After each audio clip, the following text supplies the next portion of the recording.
Hello, I'm Linda Seith from The Layered Onion. Thank you for joining us. We will be listening to our amazing creators talk about their art and mental health. 48 million artists all over the world share this lived experience. The Layered Onion was formed to create a supportive community, allowing the creators to focus on their art, bringing their work from the shadows to receive the recognition and opportunities they deserve. Each podcast will feature an artist who talks about their creations and mental wellness. Art is healing. We hope these discussions will inspire you to appreciate the stories behind the creations and, more importantly, inspire your inner creator. Together, we can tackle the stigma surrounding mental health.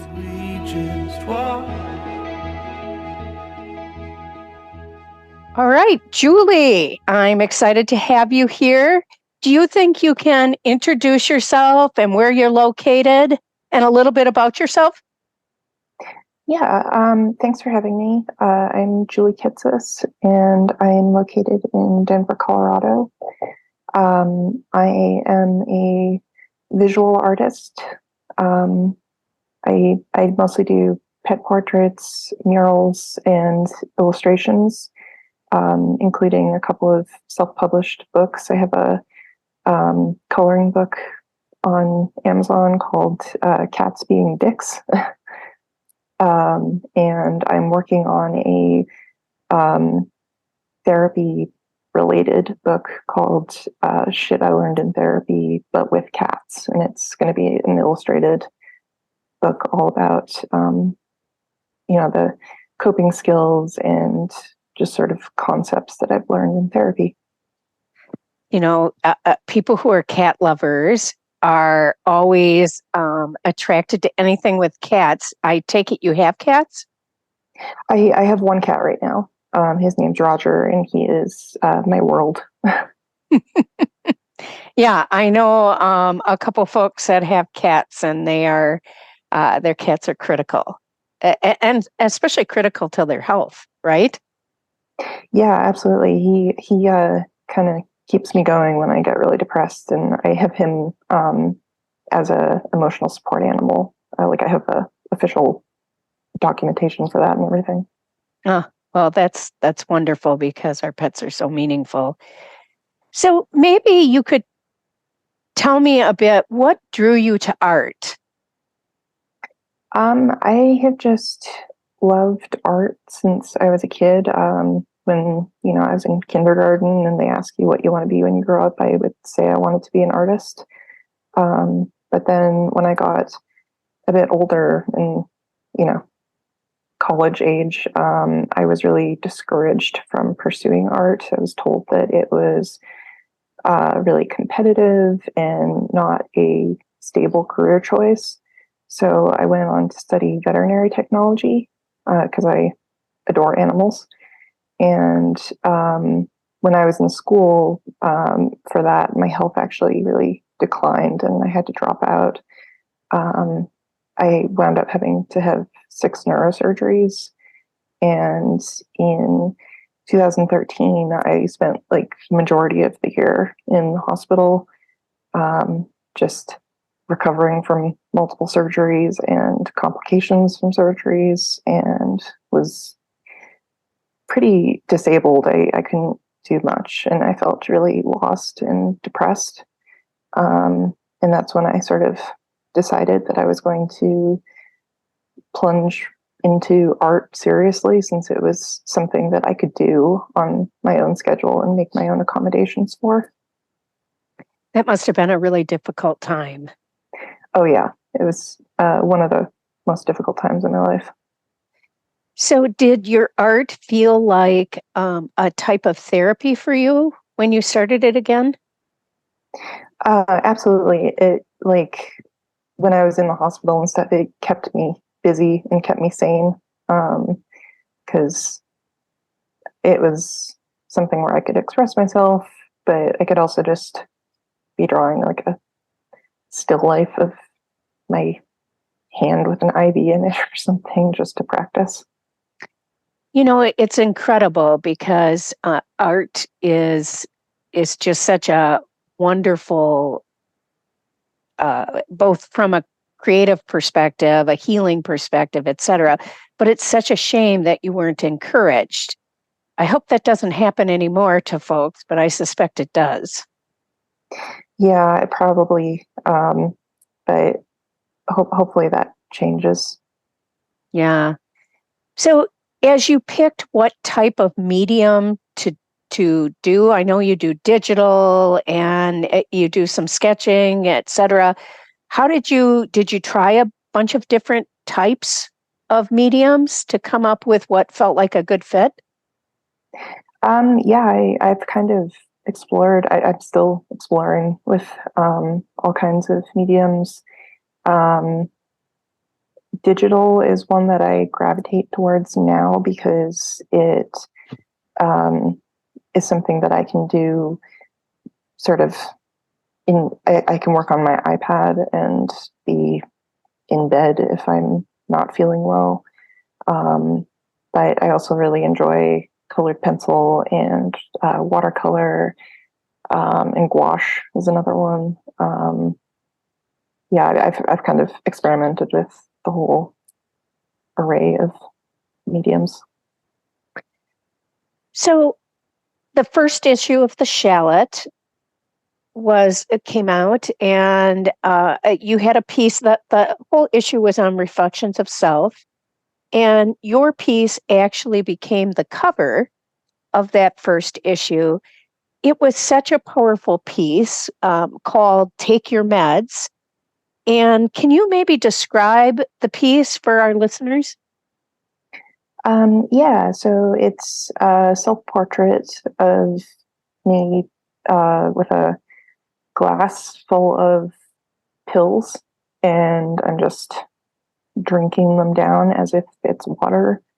And it's a digital piece, and it's in sort of an orangish yellow and purple um, coloring to make it look sort of like sickly almost.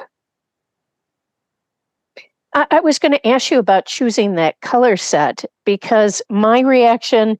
So I hear you saying to show you didn't feel well, but in my reaction, and this is going to sound, maybe this is what's in the eye of the person who's looking at it, but those warm colors to me made me feel very hopeful because they were warm and engaging.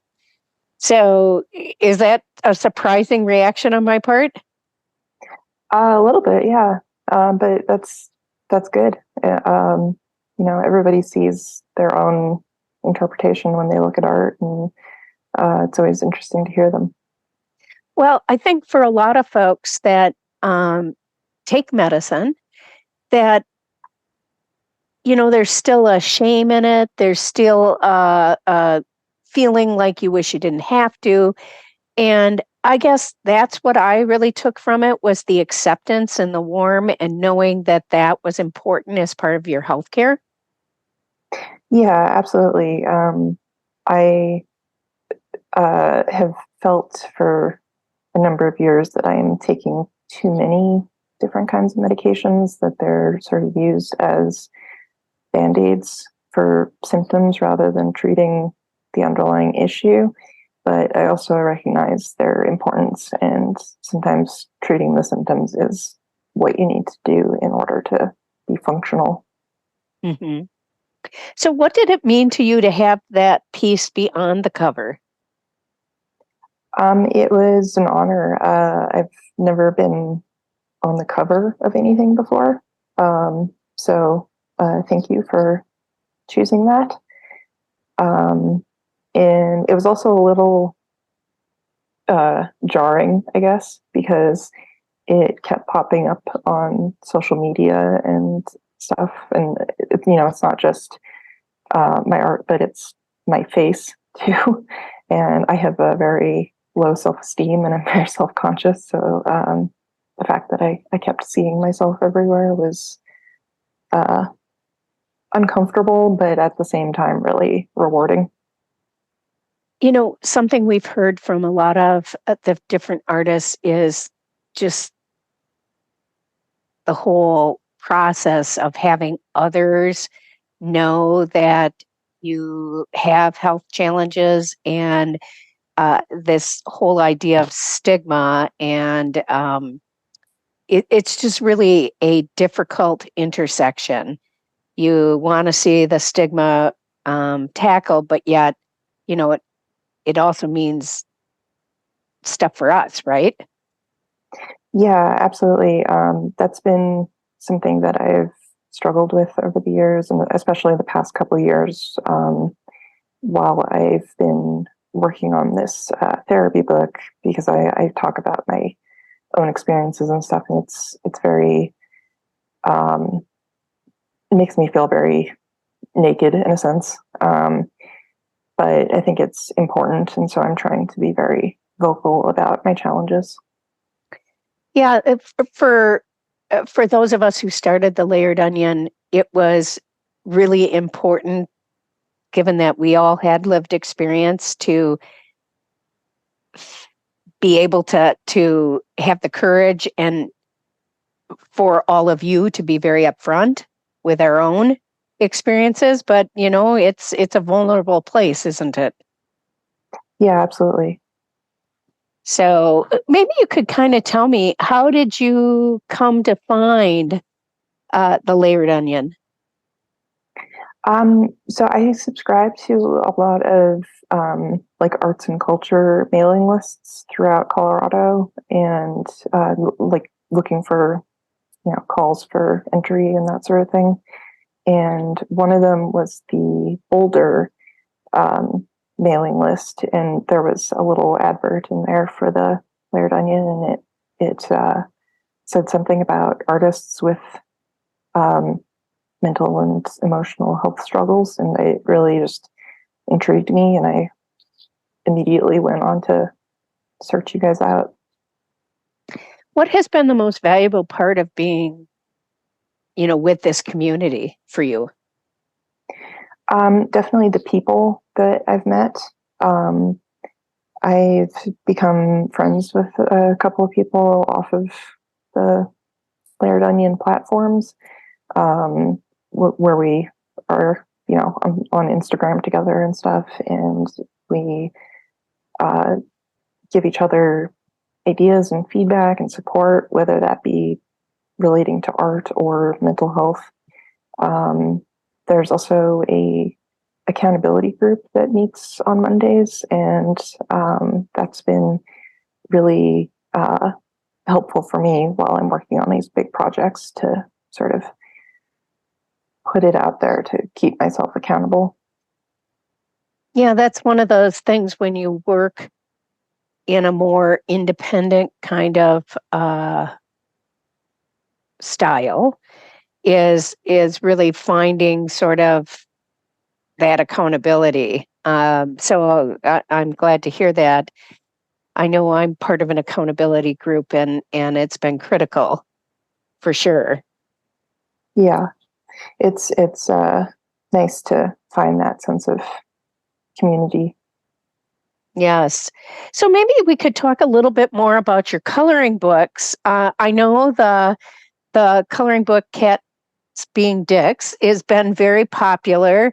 I've known quite a few people who've ordered it, and just all cat lovers, I have to say, who've just been amazed. Maybe you could talk a little bit about that. Yeah, so it's it's what it sounds like. It's just a coloring book full of cats doing dick behaviors, knocking glasses off of tables, and pooping outside the litter box, and climbing up curtains. And there's one, I think my favorite page is a cat knocking over a candle and setting fire to the room. Yeah, I think that one was great. Yeah, because they're just doing their thing, right? Yep, just cats being cats. Yeah, for sure. Did you grow up with cats? Yeah, I grew up with a zoo of animals. We had cats, dogs, birds, a rabbit, just all the pets. Yeah, I always had dogs, so that's been my background. And of course, my dog is in here now. Always right here for sure. Mm-hmm. So maybe we could talk a little bit about something that you know a lot of folks have, and maybe you don't. A few folks I've talked to have really not. But sometimes people have a comfort book or a comfort show or story or something that they go to that, the folks feel like friends, or it's something where you just feel like you can relax because maybe you know what's going to happen. Do you have one of those? Yeah. For me, I'm not a big reader, but I have a TV show, which is Community.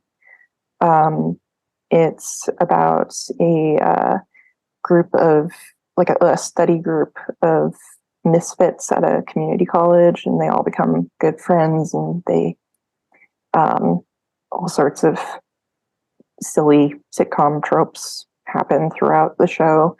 And it's just one of those things that I've watched so many times that I just put on in the background now when I'm making art. And I don't even have to be looking at the screen because I'm just listening and know exactly what's happening. There's some real comfort in that, I think, because you know what's going to happen, but yet there's just knowing that these folks are friends. And sometimes you can even, you can insert yourself sometimes in the whole sort of friendship, right? Yeah, absolutely. The characters are like outrageous, but at the same time relatable. Yeah, for sure. So maybe do you want to talk about your project, the current book that you're working on, or anything else that you're working on? Yeah, the therapy book is the Shit I Learned in Therapy. I am hoping to get that out in the next couple of months. It's pretty close to being done. I left the most difficult parts till the end because I was, that's how my brain functions, is like, that's later, Julie problem. So I'm dealing with those parts now, the editing and stuff. But it goes over some, there's a lot of DBT skills, which is dialectical behavioral therapy. And it's like coping with really extreme emotions. And it goes over just some concepts like anxiety and having a window of tolerance where you can only take so much stress before you start to go one way or the other, either hyperarousal or hypoarousal. Just a lot of concepts and skills, and it's all illustrated with my cat Roger as sort of the guide throughout the book. And I hope to make it something that is